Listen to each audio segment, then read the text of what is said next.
Good morning. Good morning. We are extremely pleased that you are here.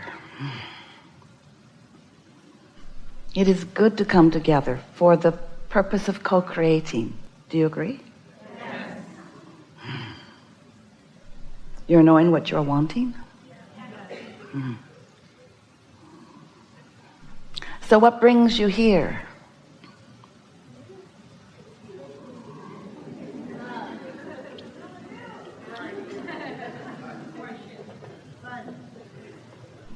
More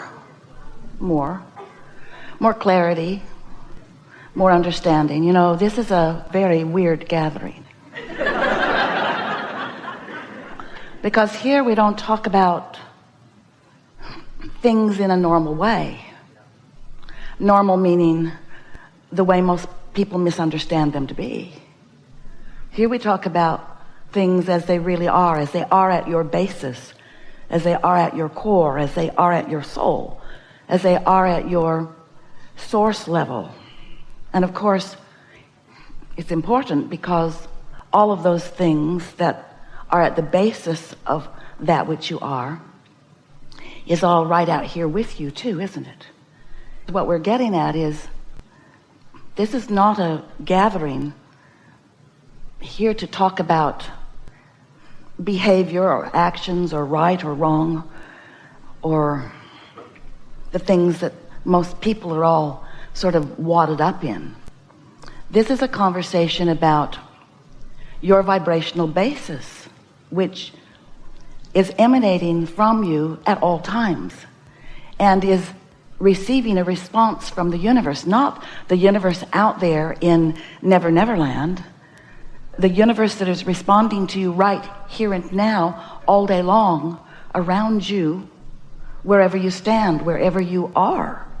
Whatever you are thinking about, whatever you've got your mind on, whatever you are noticing, whatever you are remembering, whatever you are imagining, whatever you're talking about, whatever it is that you are about here in your incredibly observational state of being matters so much, because in whatever it is you're thinking about, you are emanating a vibration, and law of attraction is responding to the vibration that you're emanating and is causing a momentum to increase on the very thing that you are thinking about, want it or not, just because the vibrational nature of the universe is that way.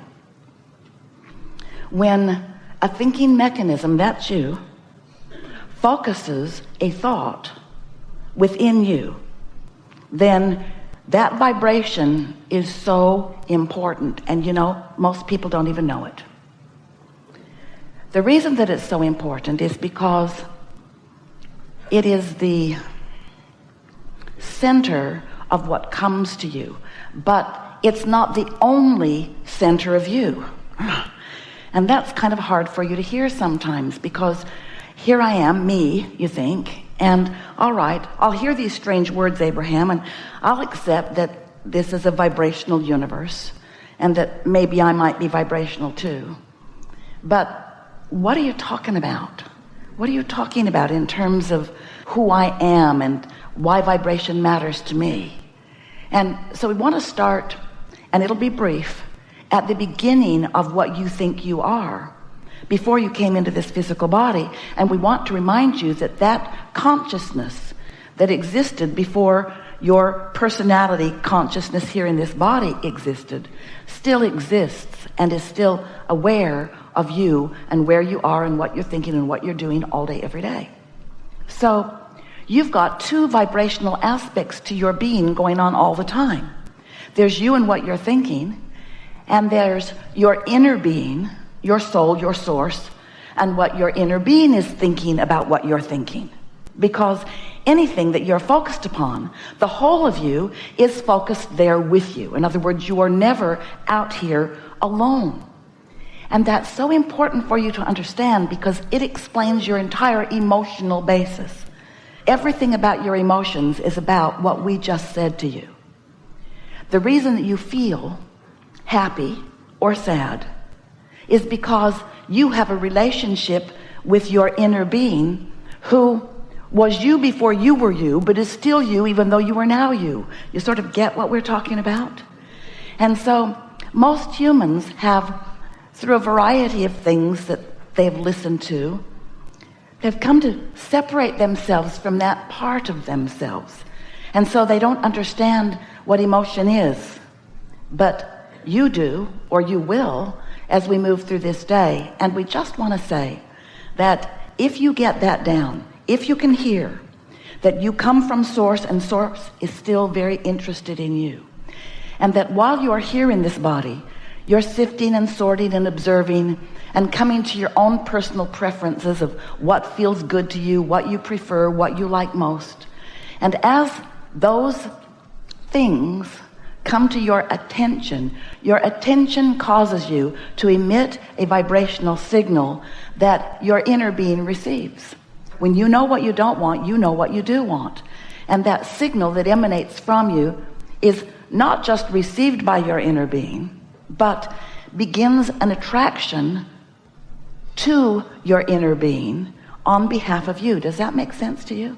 When you prefer something, your inner being and all that your inner being has become through all that you have lived, your inner being holds that thought steadily and never contradicts it. When you say, I don't have enough money, I would like more money, your inner being holds a vibrational stance of prosperity for you from then on. You don't. You say, I want more money, but I don't have enough.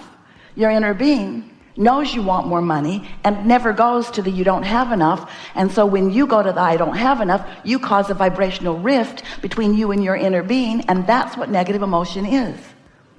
When you think someone was rude to me and I would like to live in a nicer world, your inner being says, you live in a nicer world. But you don't. You say, I want to live in a nicer world. I don't yet live in a nicer world. This world sucks, you say. I don't live in a nicer world. Your inner being doesn't go there with you. Your inner being knows the nicer world that you are talking about. When you are rude to someone and you mean to be nicer, your inner being knows that you are nicer, but you don't.